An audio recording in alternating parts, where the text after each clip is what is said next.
Welcome दोस्तों, आपके अपने चैनल जिसका नाम है इजी लाइफ फैक्ट्स यानी कि ELF। आज हम बात करेंगे एक्सेस शुगर के बारे में, क्योंकि हम सब लोग मीठा बहुत पसंद करते हैं और मैंने देखा है कि लोगों के पास इसको नापने का कोई तरीका नहीं होता कि उन्होंने अपने दिन में कितना मीठा खाया, या वो नापना ही नहीं चाहते कि जितना भी खा लिया ठीक है कोई बात नहीं।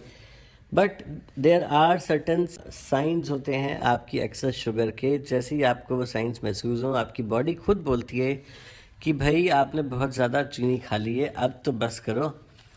तो आप ये सिम्टम्स या साइंस ध्यान रखें। जब भी आपको लगे तो आप समझ लें कि आपने अपनी बॉडी में एक्सेस शुगर कंज्यूम कर ली है। तो सबसे पहला सिम्टम है टायर्डनेस और लैक ऑफ एनर्जी।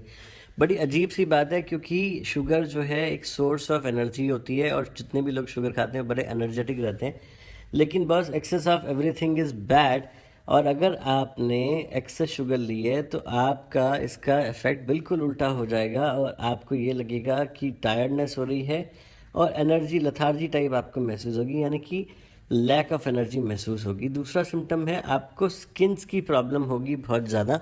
आपको मुहासे, आपको एक्ने, आपको ऐसा लगे कि आपकी बॉडी में ये इफेक्ट आ रहा है या चेंजेस आ रहे हैं, तो आप सीधा सीधा उसे आप रिलेट कर सकते हैं अपनी एक्सेस शुगर की कंजम्पशन के साथ।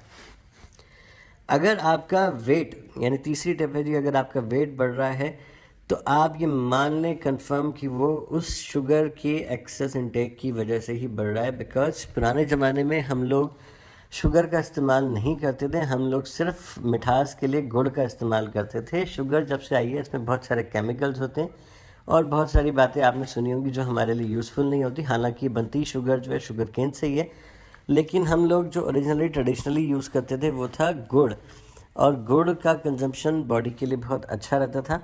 लेकिन अब क्योंकि हम शुगर पर शिफ्ट हो चुके हैं तो हमें ये ध्यान रखना चाहिए कि हम कम से कम शुगर का इंटेक करें। उसके बाद हम बात करेंगे जो एक सिम्टम है रेगुलर कोल्ड एंड फ्लू।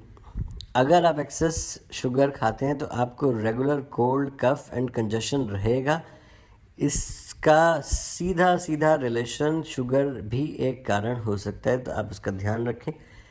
अगला कारण है इसका टूथ कैविटीज़। अगर आपको बार बार डेंटिस्ट के पास जाना पड़ता है तो उसका रीज़न भी यही है कि आपके पास शुगर की इंटेक बहुत ज़्यादा है। अगला कारण है आपका बार बार यूरिनेशन करना, यानी कि आपको बार बार पेशाब आना। ये भी एक बहुत महत्वपूर्ण और इम्पॉर्टेंट कारण होता है अगर आप एक्सेस शुगर कंज्यूम करते हैं तो। और लास्ट में हम आपको बताएंगे, अगर आपका यूरिक एसिड बढ़ जाता है तो उसका एक प्रमुख कारण शुगर भी हो सकता है। तो दोस्तों, ये बहुत इजी टिप्स हैं। इजी, सिर्फ आपने अलर्ट रहना है, कोई लंबी चौड़ी इसमें आपने ध्यान नहीं रखना। बहुत इजी टिप्स हैं। अगर आपको ये सिम्टम्स लगें तो आप समझ लें कि आपने अपने खाने में, अपनी कंजम्पशन में सिर्फ और सिर्फ शुगर को काटना है। जैसे ही आप कम करेंगे आपको इसके इफ़ेक्ट्स फटाफट दिखने शुरू हो जाएंगे। उम्मीद है आपको ये एपिसोड पसंद आया होगा। कम से कम इस एपिसोड को उनके साथ ज़रूर शेयर करें जिसके बारे में आपको लगता है कि इनके साथ शेयर करना चाहिए, उनके साथ ज़रूर शेयर करें। हमारा चैनल इतना ज़्यादा पॉपुलर नहीं है, आप अगर ये वीडियो मिस कर जाएंगे तो अगर आपने लाइक नहीं की होगी या हमें सब्सक्राइब नहीं किया होगा तो आप इसे दोबारा ढूंढने में आपको परेशानी होगी। तो अगर आपको इसको दोबारा सुनना हो तो आप ज़रूर इसे सब्सक्राइब करें। Thank you so much.